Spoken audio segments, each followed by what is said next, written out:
Depuis 30 ans, des médecins et des scientifiques étudient le sida en Afrique, en Europe, aux États-Unis, partout dans le monde. On connaît donc aujourd'hui parfaitement le sida. On connaît le microbe qui en est responsable, un virus appelé VIH. Le VIH est si petit qu'on ne peut pas le voir, même avec un microscope. Mais des scientifiques ont inventé des tests qui permettent de savoir à coup sûr s'il est présent chez une personne. On sait ainsi que tous les malades du sida sont infectés par le VIH. Mais on peut être infecté pendant des années par le virus du sida avant de tomber malade et le transmettre à d'autres personnes qui elles aussi tomberont malades un jour. On connaît parfaitement aujourd'hui les 3 façons dont le virus du sida passe d'un homme ou d'une femme à un autre. Autrement dit, on connaît parfaitement les risques qu'un individu court de tomber un jour malade du sida.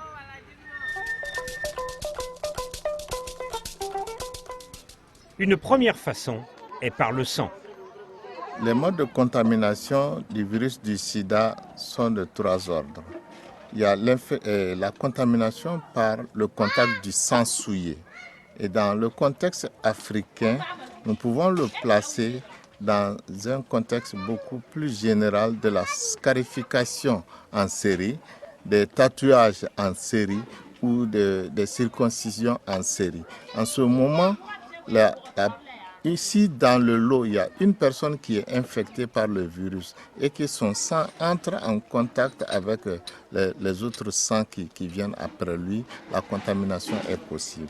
Le sang utilisé pour les transfusions sanguines est testé dans des laboratoires. Ceci permet de savoir si certains dons sont contaminés par le virus du sida et de les détruire. Les transfusions ne sont donc pas considérées aujourd'hui comme un risque de transmission du sida. En revanche, une autre voie de contamination par le sang se développe dans les villes africaines. La transmission du virus du sida par les seringues que se partagent des toxicomanes.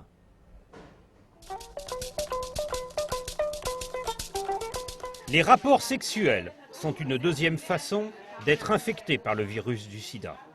Il y a la voie sexuelle qui est la principale cause de contamination en Afrique.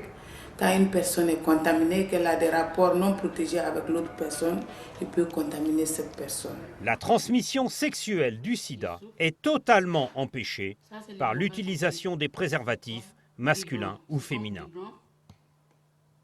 Pour éviter la contamination par voie sexuelle, il y a plusieurs méthodes où on fait l'abstinence sexuelle. Moi, je travaille dans un domaine qui est le domaine de la prostitution. On ne peut pas parler d'abstinence en matière de prostitution. Donc, la méthode la plus sûre chez nous, c'est de se protéger avec les préservatifs masculins ou féminins au cours de tous les rapports sexuels. Quand le préservatif est correctement utilisé, il est efficace, très efficace.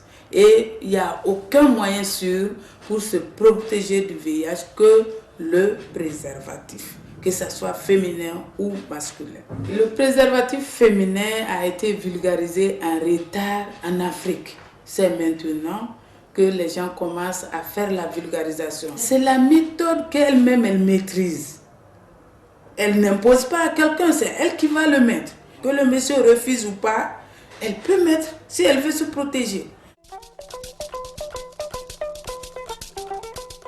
La troisième façon dont le virus du sida se transmet est en passant d'une maman infectée à son bébé, soit pendant la grossesse, soit pendant l'allaitement. Pour une femme enceinte infectée par le VIH, le risque pour l'enfant est l'acquisition du virus, c'est-à-dire la contamination de l'enfant. Donc cette contamination sans intervention, c'est un enfant sur 3. Des traitements administrés à la femme et au nouveau-né permettent, heureusement, de diminuer considérablement le risque d'infection du bébé. Dans l'unité que je dirige, c'est ce que je peux dire. Depuis qu'on a commencé, toutes les femmes qu'on a suivies au cours de la grossesse et qui ont été mises sous traitement, qui ont observé en tout cas toutes les recommandations, sur 200 femmes à peu près, on n'a pas eu de cas de transmission pour les femmes qui ont bien suivi. Le sida est causé par un virus dont les 3 modes de transmission sont bien connus. Partage d'outils ou de seringues souillées par du sang, relations sexuelles non protégées, transmission d'une mère infectée à son bébé. Heureusement, pour chacun de ces 3 modes de transmission, il existe une protection.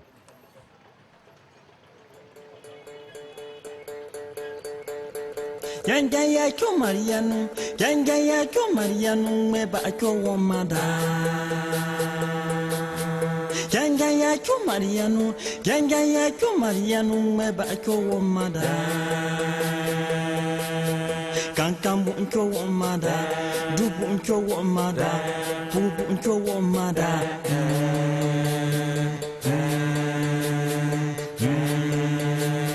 Gangaya ko Mariano, Gangaya ko Mariano, meba ko wamada. Gangaya ko Marianda, Gangaya ko Mariano, meba ko wamada.